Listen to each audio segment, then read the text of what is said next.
We saw Sayin. Um, we saw what Aguiar at Ooh, Indiana. We saw at Simpson Tennessee, at Tennessee. in Tennessee. I'm sorry, that's right. Yeah. And we saw Simpson at Florida.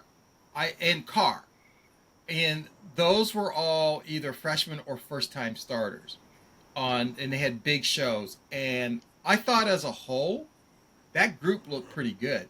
Um, when you look into the future and you see these guys, these are going to be. This is the next group. I think this group of junior and senior quarterbacks are really good. They're already talking about they could go 6 to 8 deep in the NFL draft next year.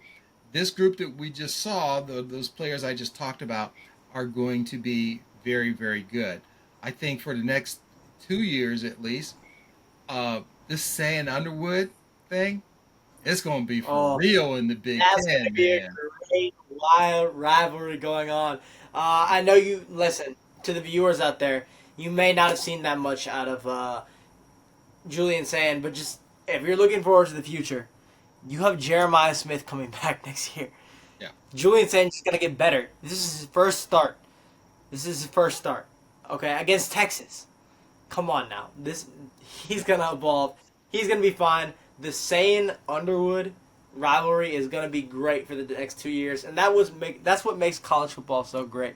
that. You have 2 years of this. You only have 2 years of this, and I think that's what's so special. You Oh, only you're get going two to have years. 3 years of Underwood. He's only a fresh. He's a true freshman, But not a redshirt so freshman. you're right. Sayin is a redshirt freshman. Yeah. And then they So all had to deal with Mr. Moore out there at Oregon because he played lights out. Of course, they didn't play the same level of competition as Ohio State did right. or that of C.J. Carr. Dan knocked C.J. Carr. I saw a young kid in that second half who seemed poised and ready to go. I'm not so sure that game plan was best for his skill sets. Um, Right.